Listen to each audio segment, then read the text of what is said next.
Hey everyone, tonight we're heading deep into the tropical forests of Southeast Asia, where the air hangs thick with humidity and the scent of jasmine mingles with something darker. This is the story of the Pontianak, known in Indonesia as the Kuntilanak, one of the most feared spirits in Malaysian and Indonesian folklore. Before we dive in, go ahead and like this video and subscribe if you're enjoying the content. And drop a comment. Where are you watching from? And what time is it where you are right now? And if you're from Malaysia, Indonesia, Singapore, or anywhere in Southeast Asia, have you heard the Pontianak's cry? Has anyone in your family encountered her? Maybe your grandmother told you to avoid banana trees at night, or you heard a baby crying in the jungle when no baby should be there. I'd love to hear your stories. Now get comfortable, maybe turn on some ambient sounds, and let's ease into tonight's tale together. Hollywood has given us plenty of female ghosts. Long black hair covering pale faces, white dresses, crawling out of TVs or wells. The same formula repeated until it became a cliché jump scare. Tragic backstory, roll credits, forget her by morning. The Pontianak laughs at that formula because she's not a movie monster invented to sell tickets. She's a cultural force that has terrified Southeast Asia for centuries. She's beautiful and horrifying. She's a victim and a predator. She's the sound of a baby crying in the dark that makes grown men refuse to leave their homes after sunset. Here's what separates her from Hollywood ghosts. People in Malaysia and Indonesia will tell you with complete seriousness, looking you dead in the eye, that she's real. That they've heard her reversed crying in the jungle, seen her standing beneath banana trees, barely escaped her. The Pontianak isn't entertainment. She's a warning about childbirth, death, and the razor-thin line between motherhood and monstrosity. Let's talk about where the Pontianak comes from. Not the Hollywood version or the watered-down tourist attraction. The real mythology, born from centuries of belief in the Malay archipelago. The Pontianak is the vengeful spirit of a woman who died during pregnancy or childbirth. That's the core. A woman who should have become a mother, but instead died in the most tragic, painful way possible. And in that moment of death, filled with agony, terror, and unfulfilled longing, she transforms into something else entirely. In Malay and Indonesian cultures, death during childbirth wasn't just tragic, it was spiritually dangerous. The belief was that a woman who died this way couldn't move on peacefully.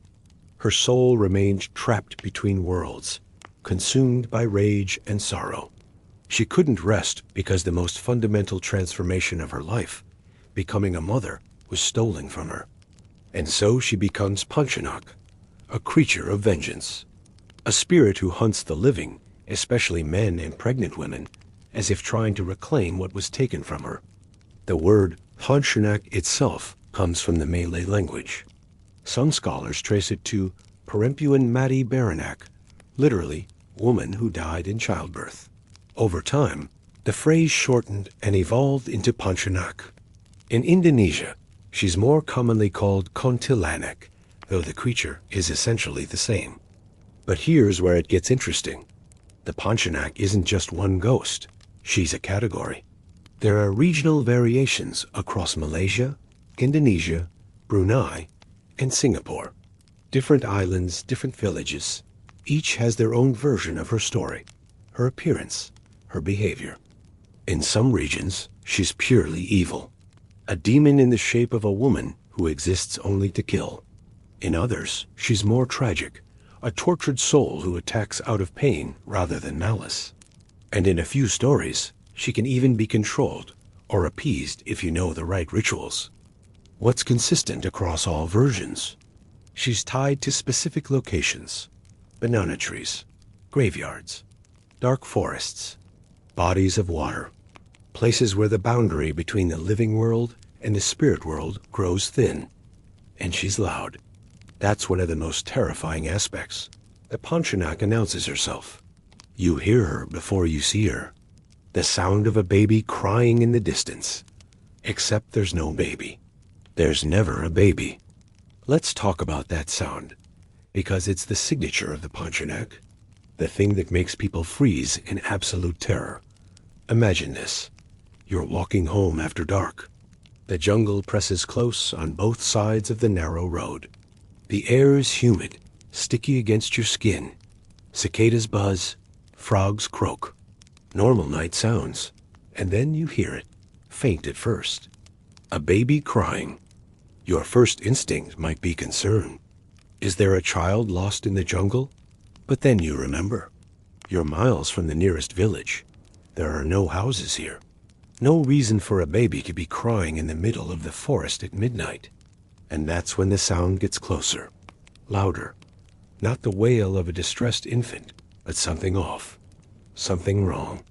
The cry echoes strangely, as if it's coming from multiple directions at once. As if it's being pulled through water. Here's the trick, and this is where the legend gets psychological.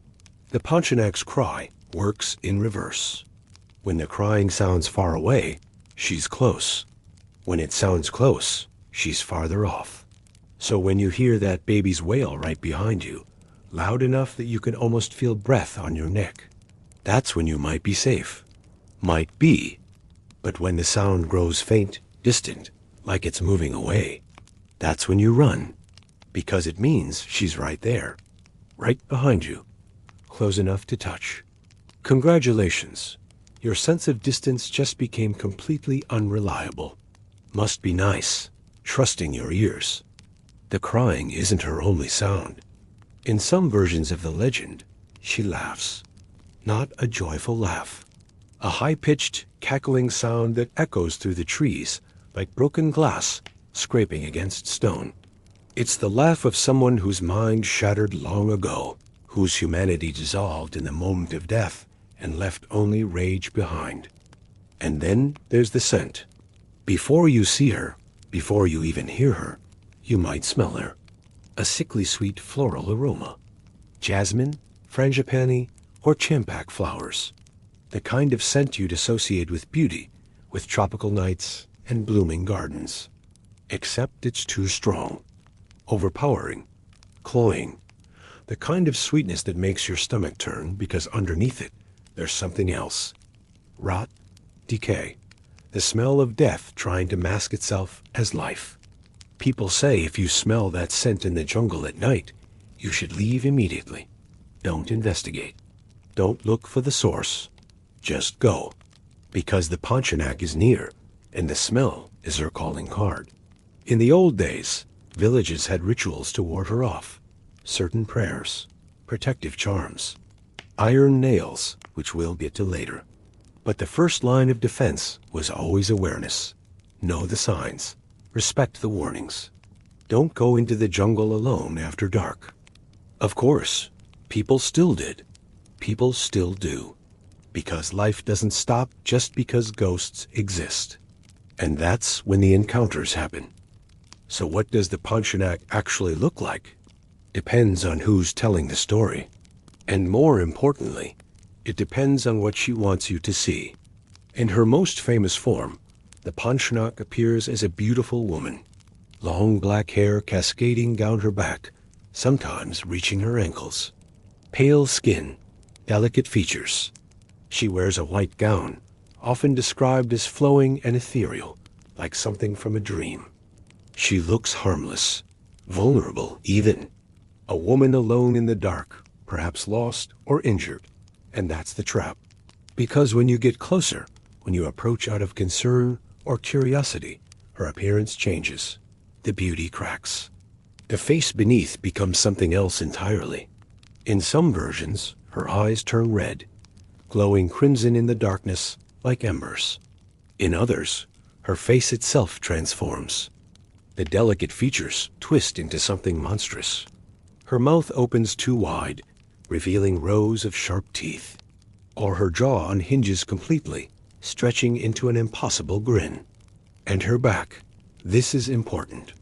In many stories, the Pontianak's back is hollow, a gaping hole where her spine should be.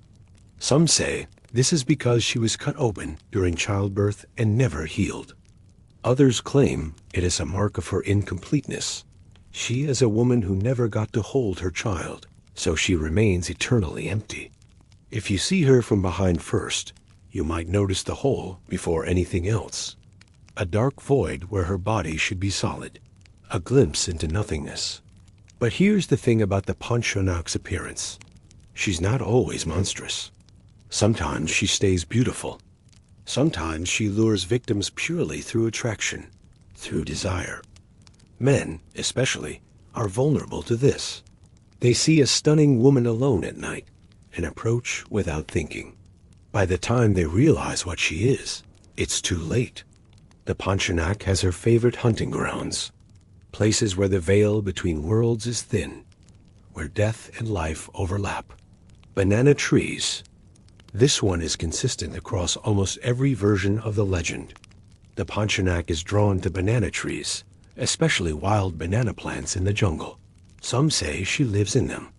Others claim she uses them as portals, slipping between the physical world and the spirit realm through the thick clusters of leaves. In traditional villages, people avoid banana groves after dark. Children are warned never to play near them at dusk. If you have to pass a banana tree at night, you walk quickly, eyes forward, without looking into the shadows beneath the broad leaves. Why banana trees specifically? Several theories. Banana plants have large, drooping leaves that create deep shadows. They grow in dense clusters, perfect hiding spots. The plants also produce a lot of moisture. The air around them is heavier, damper, which might contribute to the unsettling atmosphere. But folklore doesn't need rational explanations. The Pontianak and banana trees are linked, and that's that. To question it is to risk offending her. Graveyards, obviously. The Pontianak is a spirit of death, so cemeteries are natural territory. But not just any graveyard. Specifically, the graves of women who died young. Women who died in childbirth. Those are the places where Pontianak are said to originate. In some villages, the graves of these women are marked differently. Special prayers are spoken at their funerals. Offerings are left, not to worship them, but to appease them, to beg them not to become Pontianak. It doesn't always work. Bodies of water, rivers, swamps, stagnant ponds. The Pontianak is often seen near water, particularly still water that reflects the moon. Some versions of the legend say she bathes in rivers at midnight, washing away the blood of childbirth that still stains her ethereal form. If you're traveling by boat at night, and you see a woman standing on the riverbank, pale and beautiful, combing her long black hair, turn around. Paddle faster. Do not approach. Do not offer help. That's not a woman. That's a trap. And finally, the jungle itself. Dense, humid, tangled forests where sunlight barely penetrates, even during the day. These are the Pontianak's true domain. The ancient trees. The undergrowth so thick you can't see 5 feet ahead. The places where modern civilization hasn't quite reached. In these forests, sound behaves strangely. Echoes twist. Distances feel wrong. And at night, when the darkness is absolute and the only light comes from bioluminescent fungi and distant stars, the jungle becomes hers. Now let's talk about what the Pontianak does. How she hunts. What happens if you encounter her? The Pontianak is a predator. That's not metaphorical. She actively hunts living humans, and when she catches them, she kills them. But the method varies depending on the story. In the most violent versions, she attacks with her hands, specifically her nails. Long, sharp, almost claw-like. She disembowels her victims, tearing into their stomachs and pulling out their internal organs. The belief is that she's trying to replicate the trauma of her own death, the agony of childbirth, the tearing, the blood. Some versions say she targets pregnant women specifically. She's envious of their ability to carry a child to term, to experience the motherhood she was denied. So she kills them and steals their unborn babies. Other versions say she preys on men, particularly men who were unfaithful, cruel, or responsible in some way for a woman's suffering. The Pontianak becomes an instrument of cosmic justice, punishing those who wronged women in life. But not all encounters end in death. Some stories describe the Pontianak as more of a psychological predator. She appears to travelers, lures them off the path, and then vanishes. They wander lost in the jungle for hours, sometimes days, driven mad by exhaustion and fear. When they're finally found, they're never quite the same. They don't speak of what they saw. They just stare into the distance and flinch at the sound of babies crying. And then there's possession. In some versions, the Pontianak can enter a living person's body, particularly women who are vulnerable, sick, grieving, or close to death themselves. The Pontianak takes control, using the woman's body to move through the world of the living. These cases often require a bomo, a traditional Malay spiritual healer, to perform an exorcism. But here's where the legend gets complicated. The Pontianak isn't always the villain. In some regional variations, she's portrayed as a tragic figure, a woman wronged in life who lashes out in death. Yes, but not purely evil. She attacks because she's in pain, because she's trapped, because she doesn't know how else to express the grief that consumed her final moments. And in these versions, she can be appeased. Offerings of flowers, white jasmine or frangipani, placed at the base of a banana tree. Some say she's drawn to these scents, that they remind her of life, of beauty, of the world she lost. If you leave an offering with the right intention, with respect, with sorrow for her fate, she might leave you alone. Prayers. Specific Islamic prayers, since Malaysia and Indonesia are predominantly Muslim. Reciting verses from the Quran, particularly those related to protection and mercy, is said to calm her spirit or drive her away temporarily. And then there's the most intriguing method, negotiation. Some stories tell of bomos, or shamans, who can communicate with the Pontianak, who can speak to her spirit and ask what she wants. Sometimes it's simple. She wants her story told. She wants someone to remember her name, her life before death. She wants acknowledgement that she existed as more than just a monster. Other times, she wants revenge against someone specific. The husband who abandoned her, the midwife whose negligence caused her death, the community that buried her without proper rituals. If that wrong is addressed, if justice is served in some way, the Pontianak might finally rest. But these are the rare cases, the exceptions. Most of the time, the Pontianak is dangerous, unpredictable, and the safest approach is to avoid her entirely. So how do you protect yourself from the Pontianak? What defenses exist against a vengeful ghost? The most famous method: iron nails. This is consistent across almost every version of the legend. Iron is the Pontianak's weakness. Specifically, driving an iron nail into the back of her neck. If you can do this, if you can get close enough without being killed, she transforms. The monstrous spirit reverts to a human woman. Beautiful, docile, no longer dangerous. In some versions, she even becomes a dutiful wife, forgetting her vengeful nature entirely. The nail essentially traps her, binding her supernatural power and forcing her into a mortal form.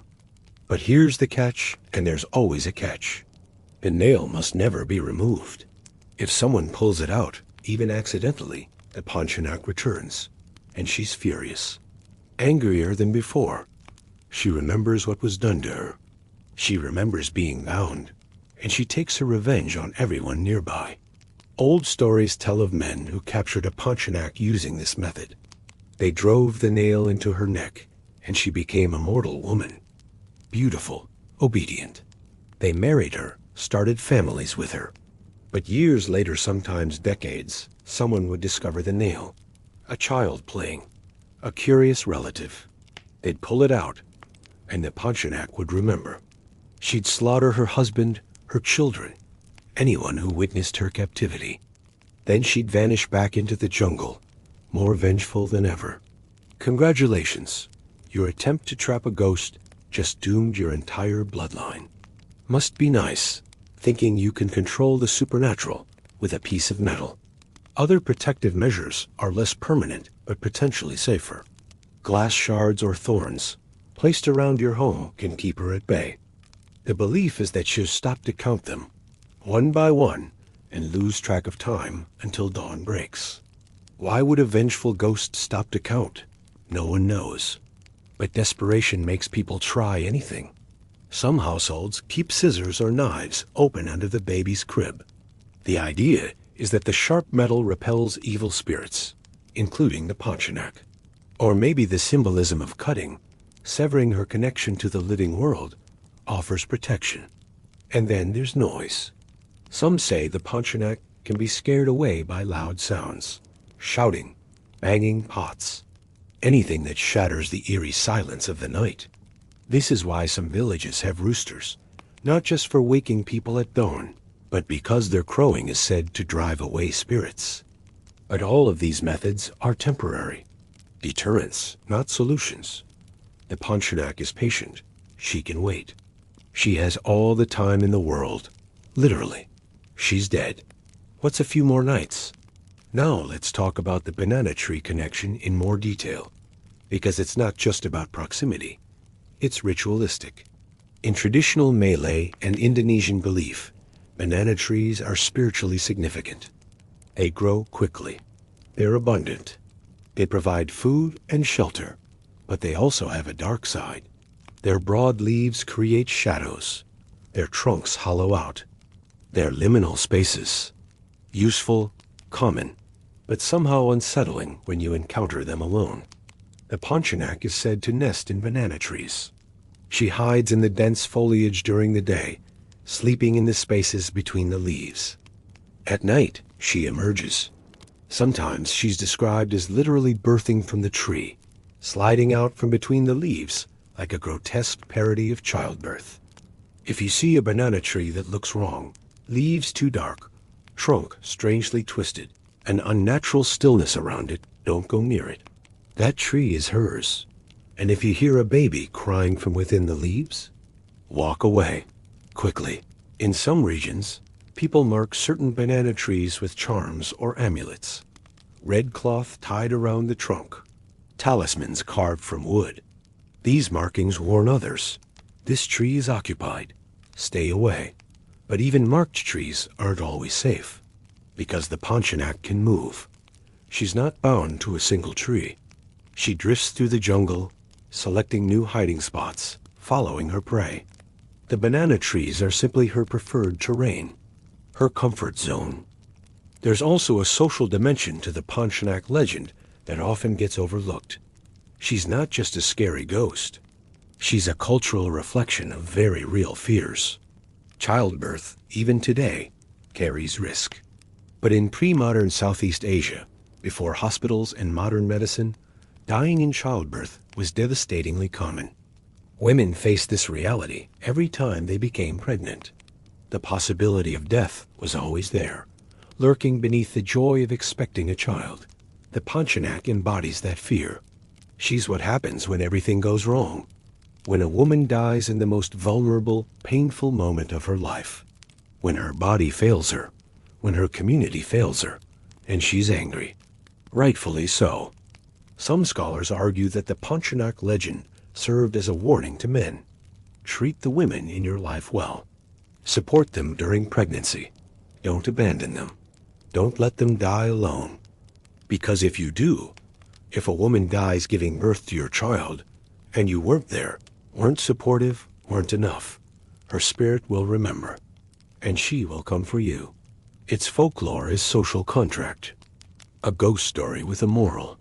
But of course, the legend also served to control women, to make them afraid, to keep them inside after dark, to discourage independence. If the jungle is full of vengeful spirits who target women specifically, then women should stay home, stay safe, stay controlled. Folklore is never just folklore. It's always political. The Pontianak has evolved over time. The legend hasn't stayed static. It's adapted, shifted, grown more complex as Southeast Asian culture itself changed. In the colonial era, when the British and Dutch ruled over Malaysia and Indonesia, the Pontianak legend merged with Western ghost stories.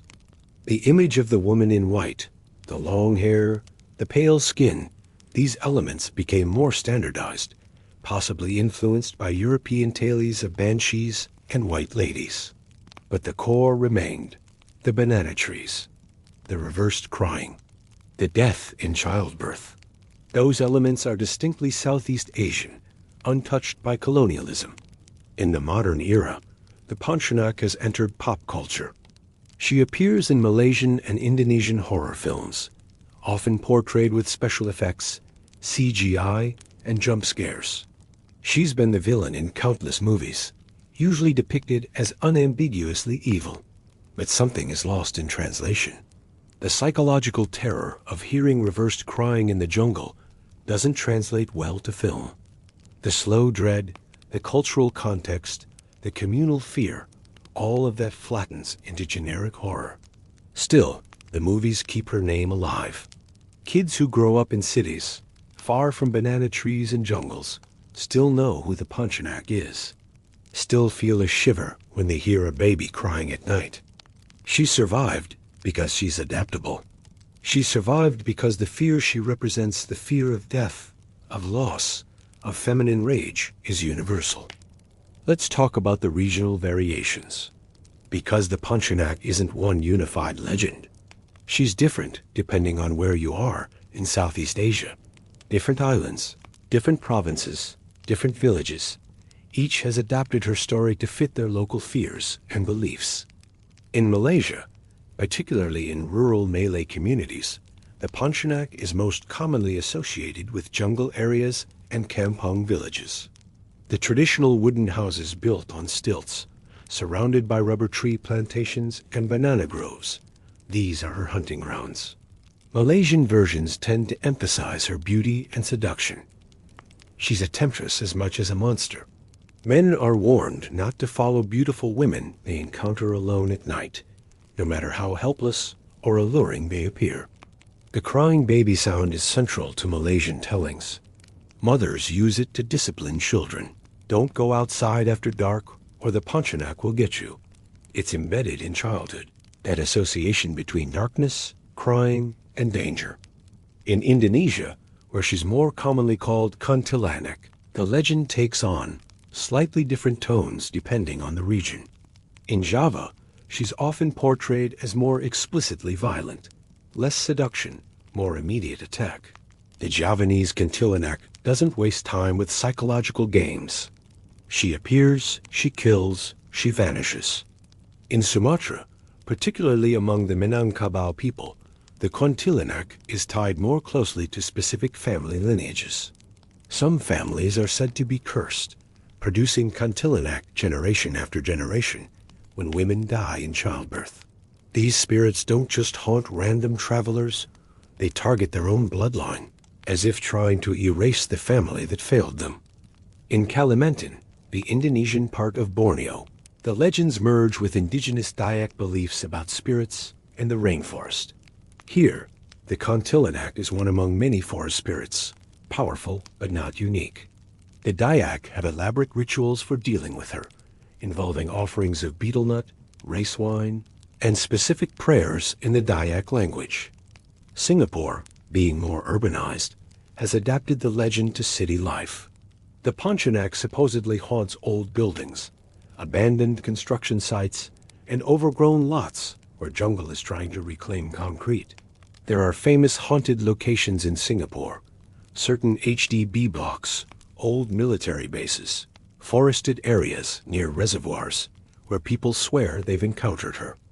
One of the most well-known is Pontianak Road in Singapore, named during the colonial era after reported sightings. Even today, locals will tell you the road feels wrong at night. Too quiet, the air too heavy. Taxi drivers sometimes refuse fares to that area after midnight. In Brunei, the Islamic Sultanate, the Pontianak legend is viewed through a more religious lens. She's often described as a jinn or demon rather than a ghost, and Islamic prayers and Quranic verses are the primary defense. Bruneian stories emphasize that the Pontianak can be driven away by faith by reciting the proper prayers with true belief. But across all these regions, certain elements remain constant. the death in childbirth, the banana trees, the reversed crying, and the danger she poses to the living.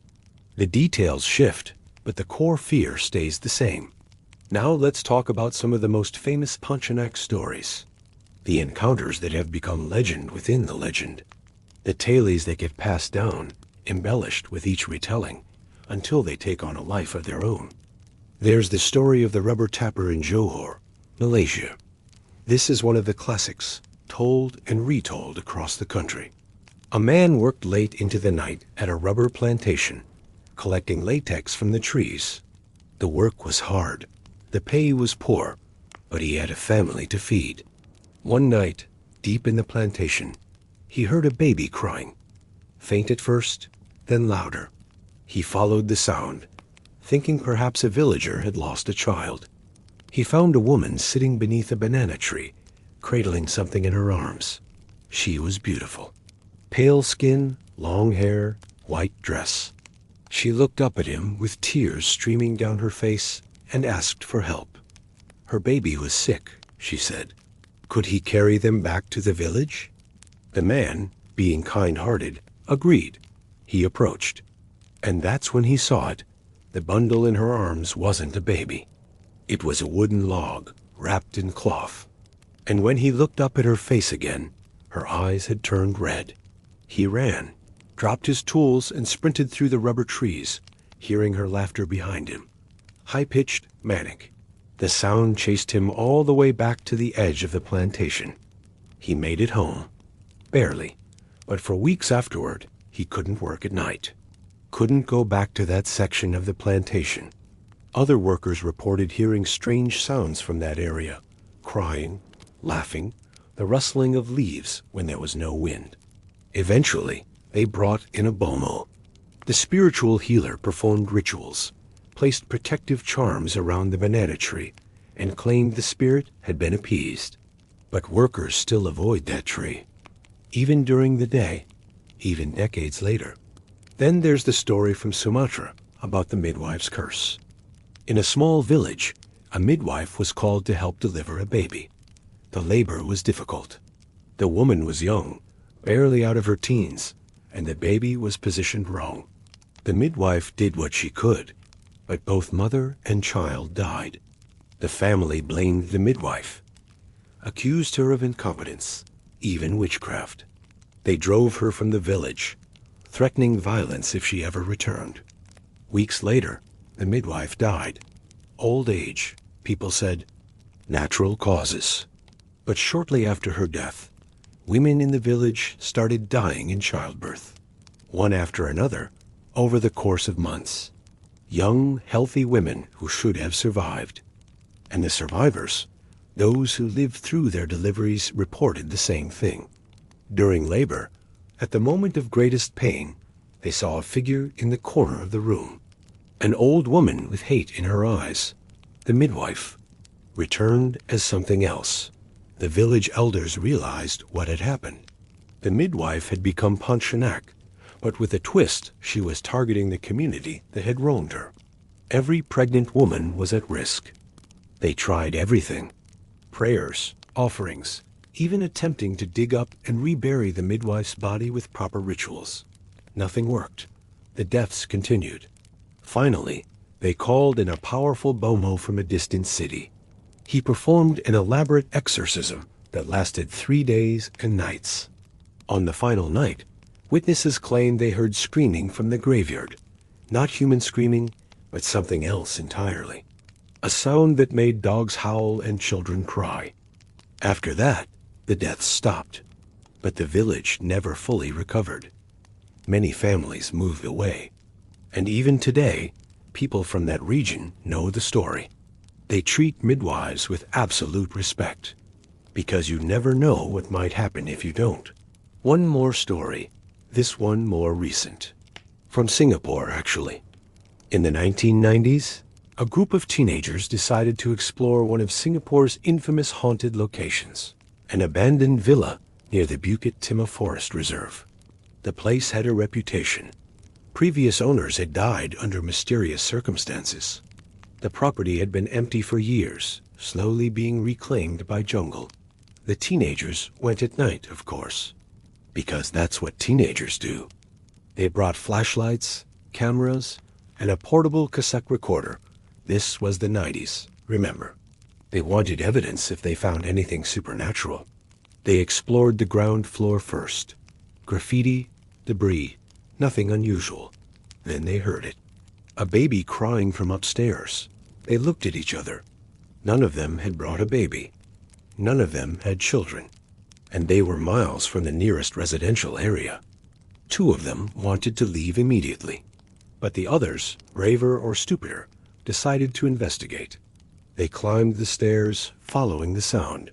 The crying led them to a bedroom, empty except for an old wooden crib in the corner. The crying seemed to come from inside the crib. One of the teenagers approached, shining his flashlight inside. Nothing.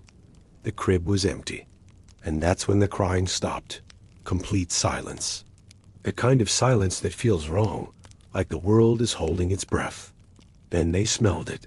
Flowers, overpoweringly sweet. And beneath it, rot. They ran. All of them this time. No heroes, no skeptics. Just pure animal instinct telling them to get out. Later, when they developed the photos they'd taken, remember, film cameras, there was something in one of the images. A figure in the background of a shot taken in the bedroom. Pale, indistinct, but definitely there. They hadn't seen it at the time.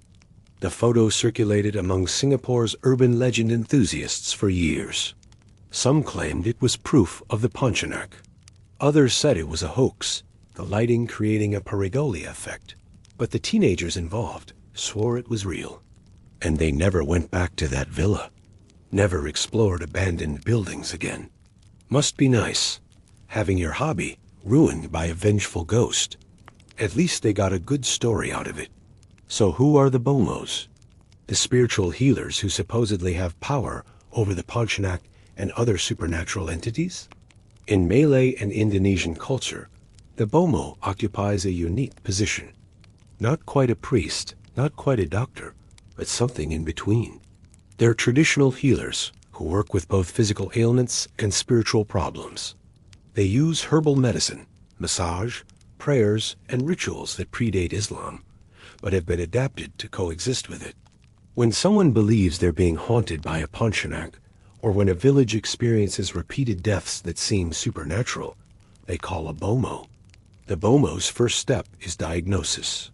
They'll talk to witnesses, examine the affected location, and sometimes perform divination, reading signs, interpreting dreams, or entering a trance state to communicate with spirits directly. They need to understand what kind of entity they're dealing with. Not all spirits are Pontianak. Some are different types of ghosts, demons, or curses. Once the Bomo confirms it's a Pontianak, the approach depends on the specific situation. Is the spirit actively attacking? Is she tied to a specific location? Does she have a target? Or is she indiscriminately vengeful? For a Pontianak haunting a specific area, like that banana tree from the rubber tapper story, the Bomo might perform a cleansing ritual. They'll set up an altar with offerings, flowers, incense, rice, sometimes meat or fruit. They'll recite prayers, sometimes in Malay, sometimes in Arabic, sometimes in older languages that most people don't understand anymore. The goal isn't necessarily to destroy the Pontianak. That's often impossible. The goal is to appease her, redirect her, or bind her to a specific location so she can't harm people. If the Pontianak has possessed someone, entered their body, and is using them as a vessel, the Bomo performs an exorcism. These can be intense. The possessed person might scream, convulse, speak in voices that aren't their own. The Bomo uses prayers, sometimes physical tools like blessed water or protective amulets, to force the spirit out. Some Bomos claim they can negotiate with the Pontianak. Ask her what she wants, why she's angry, what would help her move on. And occasionally, there's a resolution. A wrong that can be righted, a story that needs to be told, a person who needs to apologize or make amends. But that's rare. Most of the time, the Pontianak is beyond reasoning. The trauma of her death, the centuries of rage and grief, it's too much. She's lost herself. All that remains is the violence. In those cases, the Bomo focuses on protection, creating barriers the Pontianak can't cross, marking homes and people with symbols or prayers that repel her, teaching the community how to defend themselves, what prayers to recite, what actions to avoid, how to recognize her presence before it's too late. The Bomo's power is real to those who believe in it. And in communities where the supernatural is taken seriously, where spirits are as real as the trees and rivers, the Bomo's word is law. When they say a location is safe, people believe it. When they say it's not, everyone stays away. Of course, skeptics exist. Urban, educated Malaysians and Indonesians who see the Bomos as charlatans preying on superstition and fear.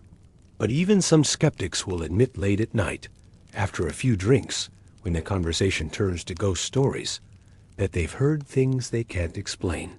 That maybe, just maybe, there's something to the old beliefs. Let's talk about modern sightings. Because the Pontianak isn't a relic of the past, people still report encountering her, still claim to hear her crying in the jungle, see her standing beneath banana trees, smell that sickly sweet floral scent in places where no flowers grow. In rural Malaysia, especially in states like Pahang, Kelantan, and Perak, sightings are fairly common, or at least reports of sightings. Plantation workers, farmers, people traveling between villages after dark, they'll tell you stories. Sometimes with hesitation, worried they'll be mocked. Sometimes matter-of-factly, as if it's just part of life. I heard her last Tuesday. Where? Near the old banana grove by the river. Crying sounded close, so I knew she was far. Still left quickly, though. Smart. End of conversation. No drama, no disbelief, just acceptance. In Indonesian cities like Jakarta and Surabaya, the stories take on an urban flavor. The Pontianak supposedly haunts construction sites, particularly those built on land that used to be graveyards or villages. Workers report hearing crying from unfinished buildings, seeing figures in white on upper floors that haven't been walled yet, tools going missing or being moved overnight.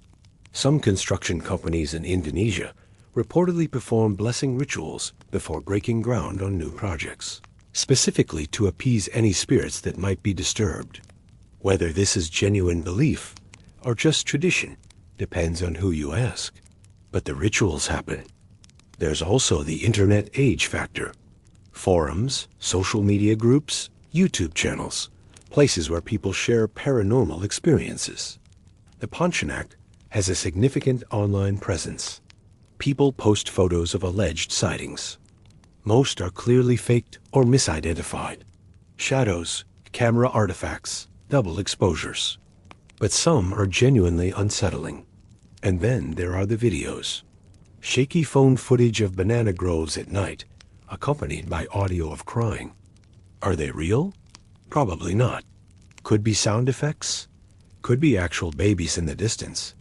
Could be animals that sound eerily human. But they get millions of views.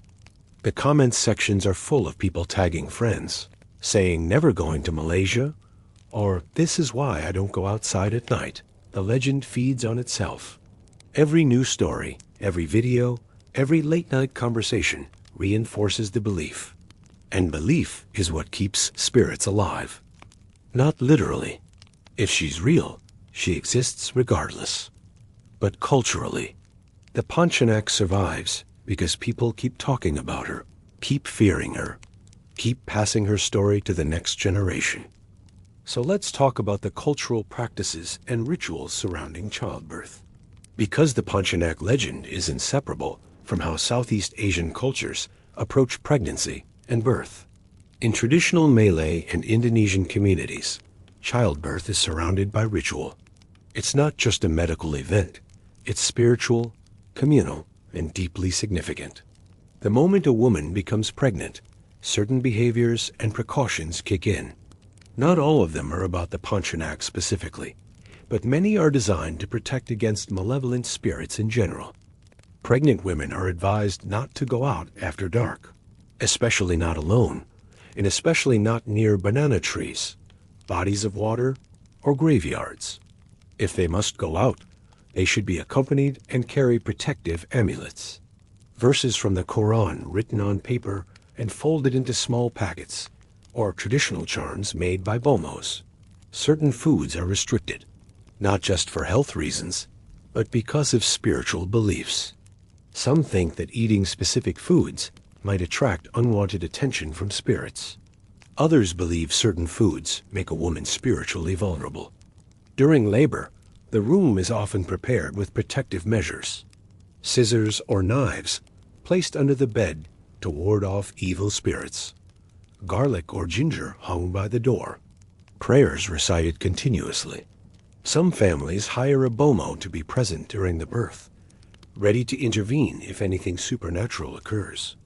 If a woman dies in childbirth, and tragically, this still happens despite modern medicine, the funeral is handled with extreme care. The body is prepared according to Islamic rites, but additional precautions are taken. Iron nails might be placed in specific locations around the grave. Prayers are recited not just for the deceased soul, but to prevent her from becoming Pontianak. The belief is that the spirit is most vulnerable to transformation in the 3 days after death. During this period, family members keep vigil. They pray, they tell stories about the deceased's life. They remind her spirit of who she was. The idea is to anchor her humanity, to help her move on rather than becoming trapped in rage and grief. Some communities bury women who died in childbirth in specific sections of the cemetery, separate from others, not out of shame, but out of caution. The theory is that if one spirit becomes Pontianak, it's better if she's isolated rather than potentially influencing or joining with other spirits. And then there's the practice of safe burial. This involves burying the woman with her unborn child if both died, so their spirits can be together in the afterlife. The hope is that the mother's spirit won't feel the loss and longing that transforms her into Pontianak. She have her child with her. She can rest. These practices are less common now, especially in urban areas. Modern hospitals, medical knowledge, cultural shifts, all of these have changed how childbirth is approached. But in rural areas, among older generations, the rituals persist. Because the fear persists. And in a culture where the supernatural is real, where spirits walk among the living, why take chances? Now let's talk about the Pontianak's relationship with pregnant women, because this is one of the darkest aspects of the legend. The Pontianak is said to be obsessed with pregnant women, drawn to them like a moth to flame, and her intentions are never good. In some versions of the legend, she's envious. She sees these women carrying life inside them, progressing through pregnancy normally, and it enrages her. They have what she was denied. They'll experience motherhood. They'll hold their babies. So she wants to take that from them. The Pontianak supposedly targets pregnant women walking alone at night. She appears beautiful and crying, asking for help. If the pregnant woman approaches out of compassion, the Pontianak attacks. Sometimes she kills the woman outright. Other times, she kills the unborn child, reaching into the womb with supernatural power and crushing the life before it begins. In other versions, the Pontianak doesn't kill. She steals. She takes the unborn child for herself, as if trying to replace the baby she never got to have. The pregnant woman survives, but miscarries shortly after. And for the rest of her life, she might feel watched, might hear crying in her dreams, might sense a presence in her home. The Pontianak doesn't let go easily. There are stories of women who encountered the Pontianak while pregnant and survived, but went mad afterward. They'd wake up screaming, claiming something was trying to take their baby.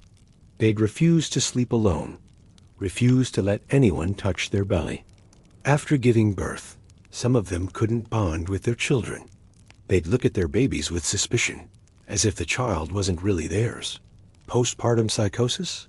Probably. Trauma? Definitely. But in communities where the Pontianak is real, the explanation is simpler. The spirit marked her, and that mark doesn't fade.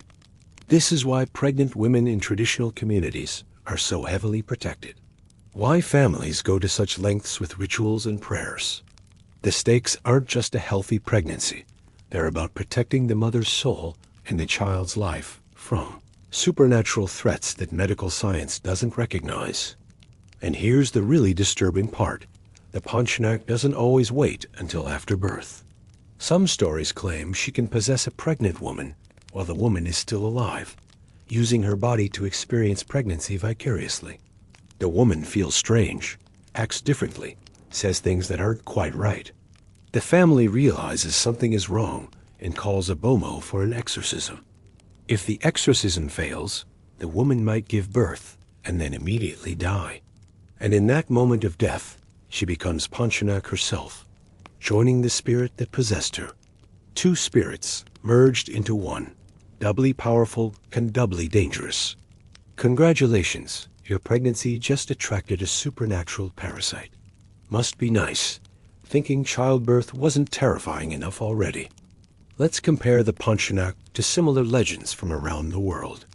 Because the idea of a vengeful spirit connected to childbirth isn't unique to Southeast Asia. Almost every culture has some version of this story. The details differ, but the core fear, death during birth, maternal rage, supernatural vengeance, appears everywhere. In the Philippines, there's the manananggal, which we mentioned earlier. She's different in execution, literally splitting her torso and flying around, but the root cause is similar. A woman who died violently, often during childbirth or pregnancy-related complications, transformed into a monster that preys on pregnant women. In Latin America, there's La Llorona, the weeping woman. She drowned her children and now haunts waterways, crying for them. Not quite the same as the Pontianak. La Llorona chose her actions, but both are mothers transformed by tragedy into supernatural threats. Both are associated with water and crying. Both target children. In Jewish folklore, there's Lilith, who according to some traditions was Adam's first wife, rejected by him and cursed by God. She supposedly preys on pregnant women and newborn children out of rage and jealousy. Protective amulets were traditionally placed in birthing rooms to ward her off. In Japanese folklore, there's the yubun, a ghost of a woman who died while pregnant or in childbirth. She appears holding a baby, asking passers-by to hold it while she rests. If someone agrees, the baby becomes heavier and heavier, and they can't put it down. In some versions, the yubun is trying to protect her child even in death. In others, she's trying to trap the living in her suffering. In Slavic mythology, there's the rusalka, spirits of women who died before marriage or during pregnancy. They haunt bodies of water and lure men to their deaths.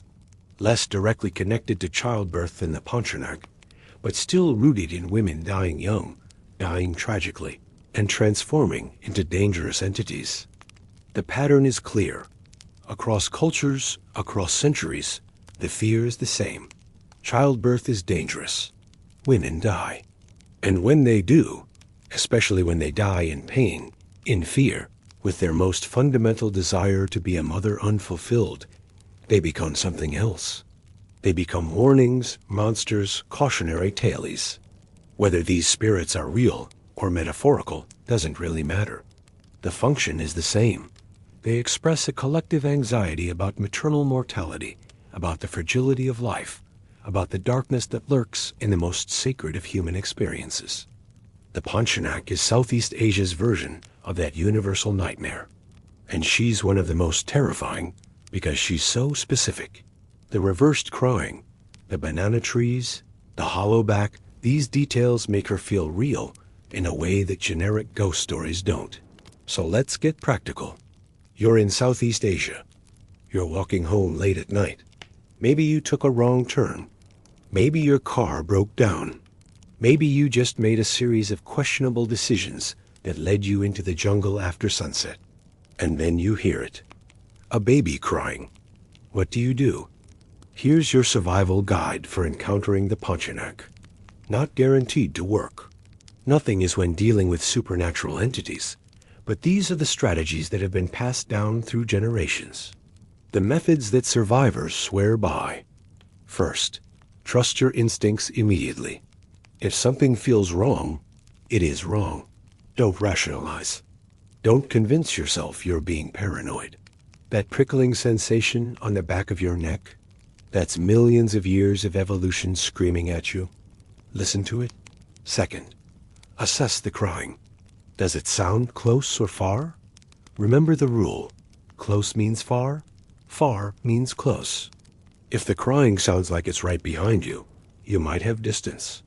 If it sounds distant, barely audible, she's near. Very near. Third, do not investigate. This is crucial.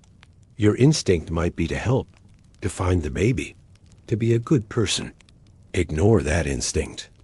There is no baby. There is only the Pontianak. Investigating is exactly what she wants you to do. Fourth, check for the smell. Do you detect flowers? That overwhelming sweetness? If yes, she's already manifesting. You need to move, now. Fifth, choose your direction carefully. Don't run blindly into deeper jungle. If possible, head toward lights, toward people, toward civilization. Stick to paths. The Pontianak is strongest in untamed wilderness. She's weaker near human activity, near electric lights, near the trappings of modernity. Sixth, make noise if you're with others. Talk loudly. Sing. Anything to maintain human presence and connection. Silence is her domain. Fill it with your voice. Seventh, if you see her, beautiful woman in white, standing alone, do not approach. Even if she appears injured. Even if she's crying and begging for help. Even if every fiber of your being says you should help. Walk away. Turn around if you have to. Just don't get close. Eighth, if she's already close, use iron if you have it. A knife, car keys, anything metal. Hold it between you and her. It won't kill her, but it might buy you time. Ninth, recite prayers, if you know them. Islamic prayers are traditionally most effective in Malaysia and Indonesia, but any prayer said with genuine faith and fear might work. The point isn't the specific words, it's the spiritual energy, the assertion of human will against supernatural threat. 10th, if she touches you, fight back. This sounds obvious, but in the moment, people freeze. Don't. Scratch, bite, scream. She's trying to provoke fear and paralysis. Physical resistance might snap you out of the fear response enough to escape. 11th, get to water and cross it. Rivers, streams, even drainage ditches. Some versions of the legend say the Pontianak can't cross running water. Other versions say she's tied to specific bodies of water and can't leave them. Either way, crossing water might break her pursuit. 12th, do not look back. Once you're running, once you've committed to escape, don't turn around to see if she's following. First, it slows you down. Second, making eye contact might strengthen her connection to you. Run until you reach safety. Look back only when you're surrounded by people and light. And finally, if you escape, perform cleansing rituals. Go to a bomo or religious leader. Tell them what happened. Let them check if the Pontianak marked you, attached herself to you in any way. Some spirits don't let go easily. Better to be safe. Of course, the best survival strategy is simpler. Don't put yourself in a position to encounter her. Don't go into the jungle at night. Don't wander near banana trees after dark. Don't ignore local warnings about haunted locations. The Pontianak has been around for centuries. She's patient. She'll wait for the next person who thinks the rules don't apply to them. Must be nice, thinking you're too smart to believe in ghost stories. Right up until you hear that crying. Now let's talk about the Pontianak in modern media and pop culture, because she hasn't stayed confined to oral tradition and village legends. She's gone mainstream. Malaysian and Indonesian cinema, has produced dozens of Pontianak films over the decades. The first major one was released in 1957, Pontianak, directed by B.N. Rao. It was a massive success, spawning sequels and cementing the Pontianak as a horror icon in Southeast Asian film. These early films portrayed her in black and white, which somehow made her more terrifying. The pale face, the dark hair, the white dress, all of it rendered in stark contrast. No color to soften the impact. Just pure, grainy horror. The 1960s and 70s saw a boom in Pontianak films. Actresses who played her became famous specifically for these roles. Maria Manado in Indonesia became synonymous with the Pontianak, playing her in multiple films. Her performance wasn't over the top. It was cold, calculating, genuinely unsettling. In the 2000s, the Pontianak got the modern horror treatment. CGI effects, jump scares, glossy cinematography. Films like Kuntilanak, 2006, and Sampo Orang Minyak, 2008, brought her to a new generation, though purists argue these versions lost some of the original's atmospheric dread. The problem with filming the Pontianak is that her scariest elements, the reversed crying, the psychological terror, the slow build of dread, don't translate well to visual media. Cinema wants to show the monster, but the Pontianak is scariest when you don't see her, when you only hear her, when she's a presence rather than a visible threat. Still, the films kept her alive in popular consciousness. Kids who might never hear the oral legends from their grandparents still know who the Pontianak is because they've seen the movies. That cultural transmission matters. The Pontianak has also appeared in Malaysian and Indonesian television, horror anthology series, children's cartoons, sanitized versions, even comedy shows that parody the legend. There's a famous Malaysian sitcom episode where the characters encounter a Pontianak, but it turns out she's just lonely and wants friends. Humor as a way to process fear. In literature, the Pontianak appears in short stories, novels, and comics. Southeast Asian writers have used her as a metaphor for everything from colonialism to environmental destruction to modern anxieties about motherhood and career. One particularly interesting novel reframes the Pontianak as a feminist figure, a woman who refused to be silenced, who refused to let her death erase her, who became powerful precisely because society feared powerful women. It's a controversial interpretation, but it shows how the legend adapts. Video games have also embraced the Pontianak. Indie horror games set in Southeast Asia almost always include her. Players navigate jungle environments, hearing that reversed crying, trying to avoid her while completing objectives. The games understand that the Pontianak works best in interactive media, when you're the one making decisions, when you're the one walking through the dark. And of course, there's the internet. YouTube channels dedicated to Southeast Asian paranormal stories feature the Pontianak regularly. Reddit threads discuss encounters. TikTok has Pontianak content. Some educational, some attempted footage, some just people jumping on a trending hashtag. The legend has gone global. People in countries that have never seen a banana tree now know about the Pontianak. She's been featured on international paranormal shows, included in horror movie retrospectives, analyzed by folklorists worldwide. But here's the interesting part. Despite all this exposure, despite modernization and urbanization and global media, the core legend hasn't changed that much. She's still tied to childbirth, still associated with banana trees, still hunts with reversed crying. The details that make her specifically Southeast Asian have survived. That's rare. Most legends get diluted as they spread, but the Pontianak remains distinctly herself. Let's talk about some personal accounts and testimonials. These are harder to verify by definition. Paranormal experiences resist verification, but they're important because they show how the legend lives in people's lives today. I'll share a few that have been documented online or in folklore collections, anonymized where necessary. Account 1. The Plantation Supervisor, Malaysia, 2015. A man working as a supervisor at a palm oil plantation in Lahore reported this experience on a Malaysian paranormal forum. He was driving through the plantation late at night, checking on equipment. The road was narrow, bordered by dense jungle. His headlights caught something ahead, a woman in white, standing in the middle of the road. He slowed down, assuming it was a worker who needed help. As he got closer, he realized several things were wrong. First, no workers should be out this late. Second, she wasn't moving, just standing there facing away from him.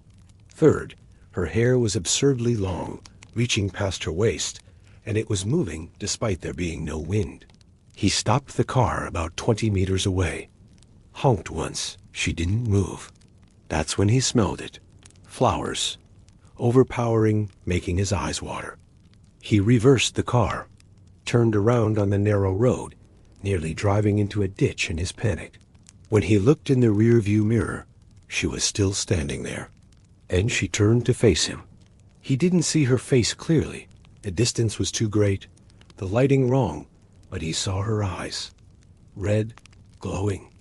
He drove back to the main office, woke up the security guard, and refused to go back out until sunrise.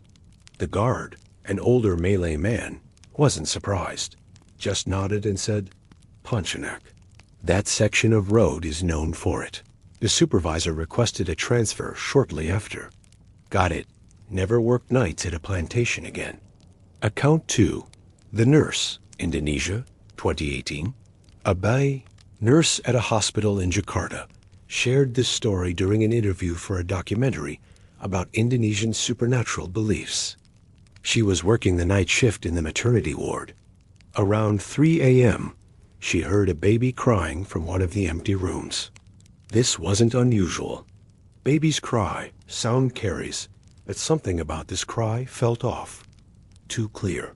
Too close. She went to check. The room was empty. No patients. No equipment. Just darkness and that crying. She turned on the light. The crying stopped immediately. As she was leaving, she smelled jasmine. Strong, chemical, artificial. The hospital didn't use jasmine-scented cleaning products.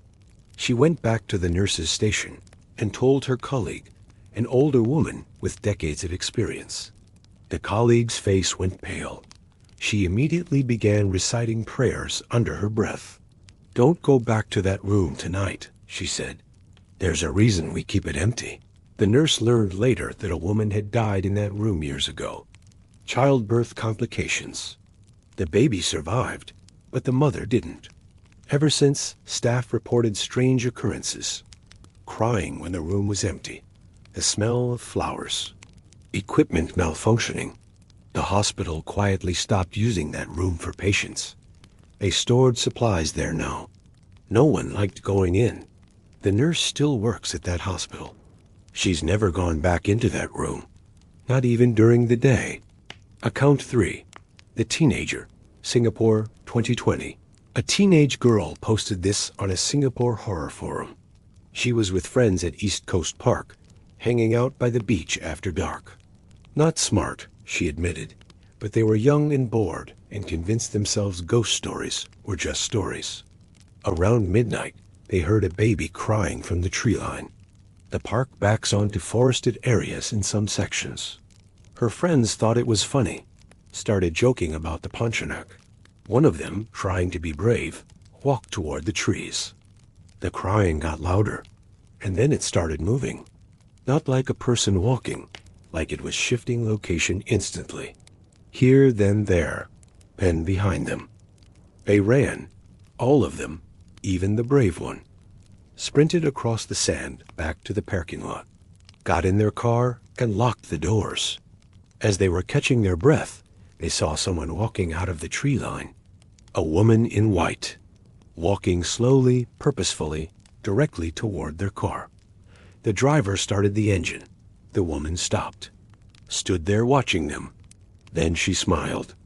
That's what the teenager emphasized in her post. Not anger, not violence. Just that smile. Wrong somehow, too wide. They drove away. None of them have gone to East Coast Park at night since. Were any of these real Pontianak encounters? Or misidentifications, mass hysteria, coincidences interpreted through the lens of cultural belief? From a skeptical perspective, every story has alternative explanations. The plantation supervisor saw a person or an animal, got spooked, and filled in the details with folklore. The nurse heard ordinary hospital sounds and overlaid supernatural meaning. The teenagers heard an animal. Wild boars can sound eerily like crying babies, and their fear did the rest. But from a believer's perspective, a consistency is what matters. Different people, different locations, different circumstances, but the same elements. The crying, the smell, the woman in white, the overwhelming sense of wrongness. Truth is subjective. Fear is universal. And the Pontianak lives in that space between. Now let's explore the psychology behind the legend. Why does the Pontianak resonate so deeply? What fears and anxieties does she represent? At the surface level, she's about maternal mortality. Women dying in childbirth was common throughout human history. It's less common now, thanks to modern medicine, but it still happens. Every pregnant woman knows, on some level, that childbirth carries risk. That this fundamental act of creation is also potentially an act of self-destruction. The Pontianak embodies that fear. She's the nightmare scenario made literal. Death at the moment of life. The body as both cradle and coffin. But she's also about something deeper. Unfulfilled potential. The woman who dies in childbirth never becomes a mother. She's frozen in that in-between state. Pregnant but not parenting. Carrying life but unable to nurture it.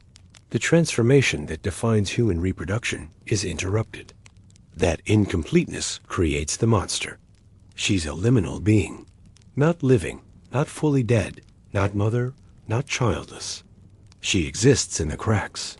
From a feminist perspective, the Pontianak can be read as an expression of rage against a system that failed to protect her. She died because of circumstances beyond her control. Poverty, lack of medical care, the fundamental danger of giving birth in a world not designed for women's safety. Her vengeance is justified. She's striking back at the society that let her die. But she's also a cautionary tale used to control women. Don't go out at night. Don't wander alone. Stay home. Stay safe. The Pontianak becomes a tool of patriarchal control. Fear used to limit female autonomy. Both readings are valid. Folklore is never one-dimensional. The reversed crying is psychologically brilliant. It creates cognitive dissonance. Your brain says far, but the legend says close. You can't trust your own senses. That fundamental uncertainty is terrifying. It's also a metaphor. Things aren't what they seem. The beautiful woman is a monster. The crying baby is a trap. Trust is dangerous. Safety is an illusion. The banana tree connection might seem arbitrary, but it's not. Banana plants are liminal spaces. They provide food and shade, but they also create darkness and hiding places. They're useful but dangerous, familiar but unsettling. Just like the Pontianak herself, the hollowback is particularly symbolic. She's empty, incomplete. The space where her child should have been is literal void. She's defined by absence. And the fact that she targets pregnant women and men speaks to gender dynamics. She's not an equal opportunity killer. She chooses her victims based on what they represent. Fertility, masculinity, the ability to create or prevent life. Psychologically, the Pontianak legend serves multiple functions. 1. It processes trauma. Communities that lost women to childbirth needed a way to understand and express that grief. The Pontianak gives shape to the pain. 2. It enforces social norms. Don't go out at night. Respect spiritual practices. Support pregnant women. The legend teaches lessons through fear. 3. It provides agency to the powerless. The woman who died has power in death. She's no longer victim. She's threat. That reversal is emotionally satisfying, even if she's now a monster. 4. It maintains cultural identity. Believing in the Pontianak connects you to your ancestors, your community, your heritage. It's a form of cultural continuity. Modern psychology might explain Pontianak sightings as sleep paralysis, pareidolia, or stress-induced hallucinations. And maybe that's true. But even if every sighting has a rational explanation, the legend still matters. Because what people believe shapes how they live. The Pontianak is real in the way that culture is real, in the way that fear is real, in the way that stories shape reality. Let's talk about some famous haunted locations associated with the Pontianak. Places where she's been reported so many times that the locations themselves have become legendary. Bukit Timah, Singapore. The forested area of Bukit Timah is Singapore's most famous haunted location. Multiple ghosts are said to inhabit the area, but the Pontianak is among the most commonly reported. Hikers have heard the reversed crying. Joggers have smelled the flowers. The abandoned villa we mentioned earlier is in this area. Park rangers, though they won't say so officially, avoid certain trails after dark. Locals know which paths to avoid, even if they can't articulate why. Kelly's Castle, Perak, Malaysia. This unfinished mansion was built by a Scottish planter in the 1920s. Construction stopped when he died suddenly, and the castle has been abandoned ever since. It's now a tourist attraction, but locals treat it with caution. Multiple spirits supposedly haunt Kelly's Castle, including a Pontianak. Workers died during construction. Women from the nearby villages disappeared. The area around the castle, particularly near the river, is considered dangerous after sunset. Tour guides tell sanitized versions of the ghost stories to tourists. But the old-timers in the surrounding kampong tell different stories, darker ones, about crying in the banana groves, about women who went to the castle and never came back. Lawang Su Semarang, Indonesia. This Dutch colonial building in central Java is known as one of Indonesia's most haunted locations. Its name means 1,000 doors, and it's a labyrinth of hallways and rooms. During the Indonesian National Revolution, the building was used as a prison. Many people died there, and according to legend, several kuntilanak now inhabit it. Paranormal investigators have recorded audio of crying. Photographs show strange lights and shadows. Security guards report seeing women in white walking the corridors at night, vanishing when approached. The building is open to tourists during the day, but few people want to be there after sunset. Even skeptics admit the atmosphere is oppressive, heavy, wrong. Pontianak City, West Kalimantan, Indonesia. Yes, there's an actual city named Pontianak. Founded in the 18th century, the city allegedly got its name because the founder had a dream about a Pontianak haunting the area. He performed rituals to appease her before establishing the settlement. Whether the story is true or not, the city embraces the legend. There's a Pontianak statue, tourist merchandise. The legend is part of the city's identity. But older residents will tell you, quietly, away from the tourists, that the kuntilanak never really left. That certain neighborhoods, particularly near the rivers, experience strange phenomena. That new developments sometimes uncover old graves, and construction mysteriously halts or faces repeated accidents. The city government doesn't advertise these stories. Bad for business, but they happen anyway. Beta Caves, Malaysia. These limestone caves near Kuala Lumpur are sacred Hindu sites, famous for the annual Tat Pusam festival. But the surrounding forest areas are also known for supernatural activity. The Pontianak is said to inhabit the jungle around the caves. Pilgrims walking the forest paths have reported encounters. The combination of Hindu sacred space and Malay ghost legend creates an interesting cultural overlap. Some believe the sacredness of the caves keeps the Pontianak at bay. Others think it attracts her. Spiritual energy drawing spiritual entities. Either way, locals avoid the forest paths at night. These locations matter because they ground the legend in physical space. They're not abstract concepts. They're places you can visit, touch, experience. That tangibility makes the Pontianak feel more real. And maybe she is? Or maybe these locations are just creepy old buildings and dark forests, and humans are excellent at finding patterns and creating meaning. Either way, the stories persist. Now let's address the big question. Will the Pontianak legend survive modernization? Southeast Asia is changing rapidly.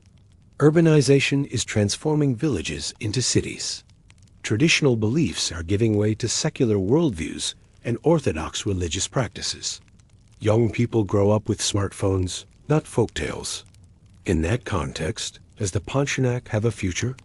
The optimistic answer, yes, because the core fear she represents. Maternal mortality, death during creation, feminine rage isn't going away. As long as women give birth, as long as that process carries risk, the Pontianak will resonate. She's also adaptable. We've seen her move from rural jungles to urban legends, from oral tradition to cinema to the internet. Each medium changes her slightly, but the essence remains. The pessimistic answer, maybe not. Traditional beliefs are declining. Younger generations in Malaysia and Indonesia are more skeptical, more educated in Western science, less connected to village life where these legends thrived. The Pontianak might become a tourist attraction, a Halloween costume, a movie monster divorced from genuine belief. She might survive as culture, but not as fear. But here's the thing. Legends don't die easily. They transform, adapt, find new niches. Even if urban Malaysians stop believing, rural communities will keep the stories alive. Even if Indonesians embrace modernity, the diaspora will carry the legend overseas, teaching it to their children as a way to maintain cultural connection. The Pontianak might change, but she won't disappear. She's survived centuries already. Colonial rule, independence, industrialization, globalization, none of it killed her. Why? Because good stories survive. And the Pontianak is a very good story. She's got everything. Tragedy, horror, social commentary, cultural specificity, universal themes. She's feminist and anti-feminist. She's victim and monster. She's cautionary tale and power fantasy. That complexity ensures longevity. Plus, there's this. People still report encountering her. Real people in real locations, telling stories that match legends told centuries ago. Either they're all lying or mistaken, or something is happening. Something that our rational, scientific worldview hasn't fully explained. And as long as unexplained things happen in dark jungles near banana trees, the Pontianak will have believers. So what does the Pontianak teach us, ultimately? What's the takeaway from this long, winding journey through Southeast Asian folklore? First, death is always close, especially during life's most vulnerable moments. Childbirth should be sacred, should be safe, but it isn't always. The Pontianak reminds us of that fragility. Second, grief transforms. The woman who died became something else entirely because her pain was too great to contain. That transformation, tragedy into rage, victim into predator, is a human truth, not just a supernatural one. Third, mothers are powerful, even in death, even in monstrosity. The Pontianak terrifies because she's a mother denied, a creator destroyed at the moment of creation. That unfulfilled power is what makes her dangerous. Fourth, belief shapes reality. Whether the Pontianak is objectively real doesn't matter as much as the fact that people believe in her, fear her, organize their lives around avoiding her. That cultural reality has material effects. Fifth, respect the stories, even if you're skeptical, even if you think it's all superstition. The stories carry wisdom, history, communal trauma. Dismissing them dismisses the people who kept them alive. And finally, don't walk alone in the jungle at night. Don't follow crying babies into the darkness. Don't approach beautiful women standing beneath banana trees. Because maybe it's all folklore. Maybe every encounter has a rational explanation. Maybe the Pontianak is just a story we tell to process fear. But maybe she's not. And if you're wrong, if you're too skeptical, if you ignore the warnings because you're too modern to believe in ghost stories, well, you'll find out soon enough. When you hear that reversed crying, when you smell those flowers, when you realize too late that some legends survive because they're true, the Pontianak isn't going anywhere. She'll keep haunting banana groves and dark forests. She'll keep appearing in movies and video games. She'll keep terrifying children and adults alike. Because she's more than a ghost story. She's a mirror. When we look at the Pontianak, we see our own fears reflected back. Fears about death, about motherhood, about women's pain, about the things we can't control. And mirrors don't lie. They just show us what's already there, lurking beneath the surface, waiting to be acknowledged. So the next time you hear a baby crying in the dark, in a place where no baby should be, remember, distance is reversed, beauty is dangerous, and some spirits never rest. The Pontianak is still out there, still searching, still crying, still waiting for the next person who thinks they're safe. Thanks for joining me on this journey into the shadows of Southeast Asian folklore.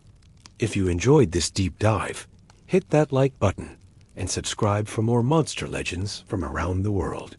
And if you're from Malaysia, Indonesia, or anywhere the Pontianak walks, stay safe. Respect the banana trees.